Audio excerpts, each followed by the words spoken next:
Ha?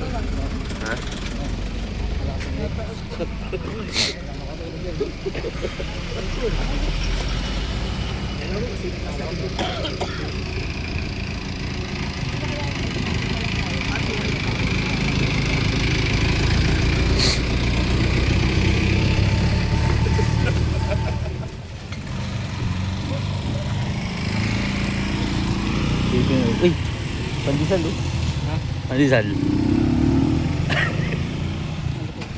Ah. Ah.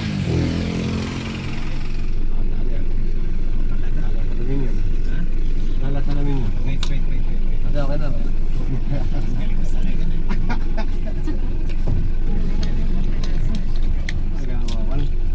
Itong sanga, pinuho ko naman kung anong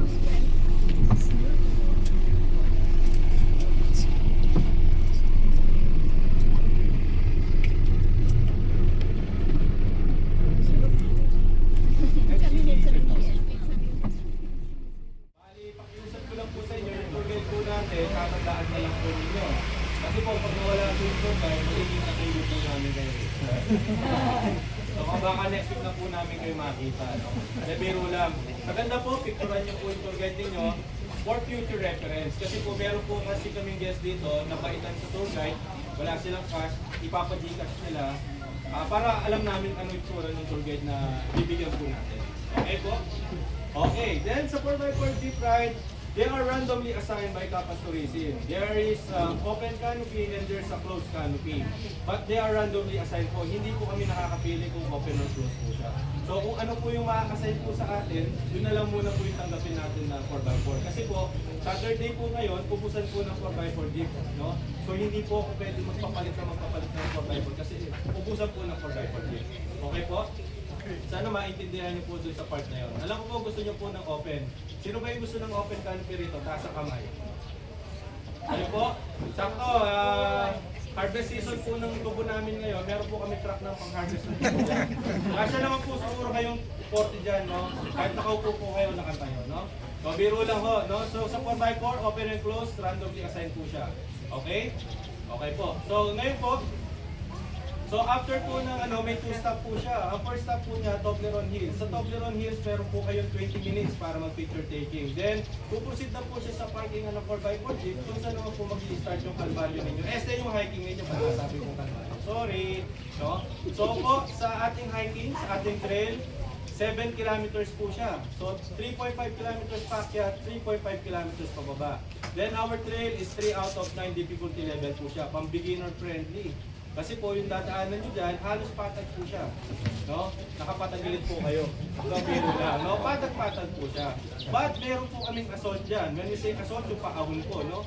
Nasa 10 po yung assault namin dyan. Pero yung assault po namin dito, hindi po 5 minutes lang. Assault po kayo ng 5 minutes, bababa po kayo, papatag po siya ulit. Okay po? Then, meron din po tayong river crossing sa aming trail. Ang river crossing po namin dito, hanggang dibdib po siya. Kung sintangkad nyo po si Dagul, no? Pero kung normal size naman po kayo, hanggang below the nila po siya. Okay? But, river mababasa po yung mga sapatos dito, no? Kaya kung nakasuot po kayo ng Hermes shoes, Jordan shoes, I do suggest mag-Chanel na lang po kayo. You know Chanel? Chanelas, no? So, chanelas, no? Okay. So, sa trail po namin, open trail po siya. When we say open trail, wala po masyadong puno sa taas. So, maganda po meron tayong sun protection. Like cap, sleeve, sunblock, no? Yan po yung importante nyo, or umbrella. Okay? So, another information about our trail, meron po tayong meron po tayong resting area in every 500 meters, no? So pwede po kayo mag-rest, sasabihan nyo lang po yung mga tour guide niyo na magpapahinga po kayo. Meron din po tayong CR dyan, pero gawa po sa talahib. So manage your expectation, guys, no? So gawa po sa talahib, no? Para naman sa boys, syempre hanap na lang kayo ng perfect spot, pikit na lang kayo na para hindi nyo nakikita, no? Kung sino nakatingin. Okay po? Then may toilet bowl naman tayo, pero sa mismo crater na po. Okay po? Kaya so, maglalakad muna kayo ng 7 kilometers before po kayo makakapag-CR ng So gusto nyo toilet bowl, no? Okay? Signal. Cellphone signal. Wala po kami cellphone signal sa taas, no? Ang pinaka-cellphone signal lang po namin sa taas, signal number 1, signal number 2, yun lang po ang signal namin dyan, no? So pinakamaganda po, magpaalam po kayo, no? Sa mga girlfriend, boyfriend nyo, no? Sa asawa po ninyo, na mag-hiking po kayo, baka hanapin po kayo, wala kang signal, no? Ngayon po, just in case of emergency, ano po bang gagawin natin, no? Just in case of emergency, ang kakausapin po ninyo yung tour guides. Tour guides, they have their high frequency radios. Doon po ang means of communication po namin. Kahit wala po signal sa taas, meron po kaming high frequency radios. So, pag emergency, sino po tatawagan nyo?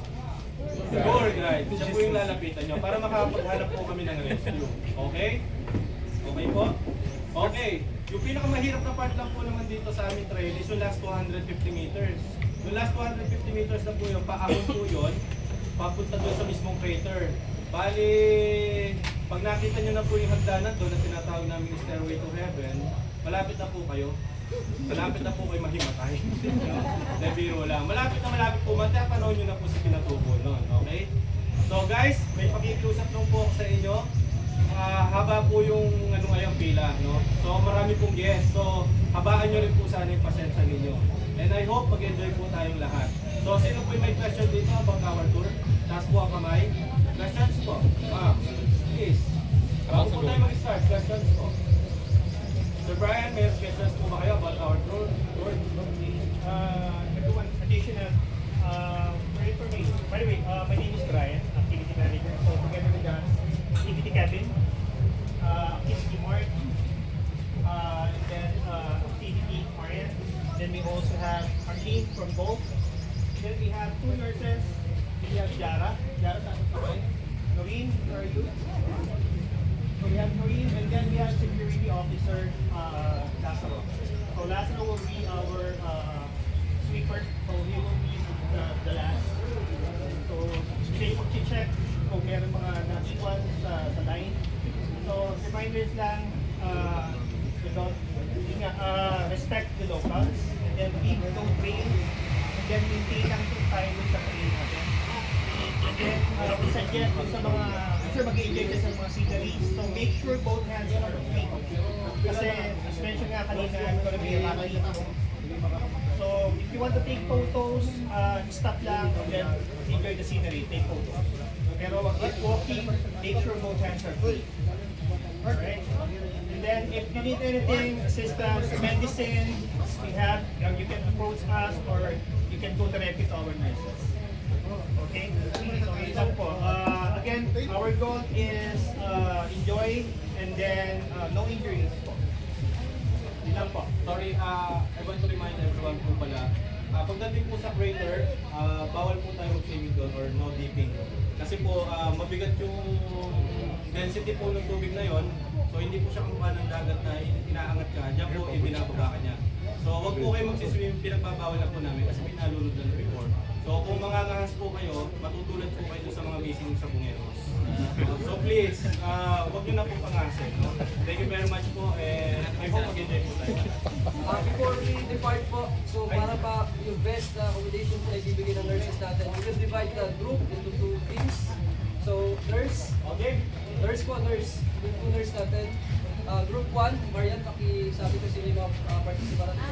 Group 1, Miss Deborah, Mr. Pullman, Mr. Lordan, Mr. Alvin, Mr. Gerald, Miss Leo, Mr. Yomar, Mr. John, Mr. Jonathan, Miss Mutka, Miss Patricia, Di ba pala kasama? Di ba Nagleo.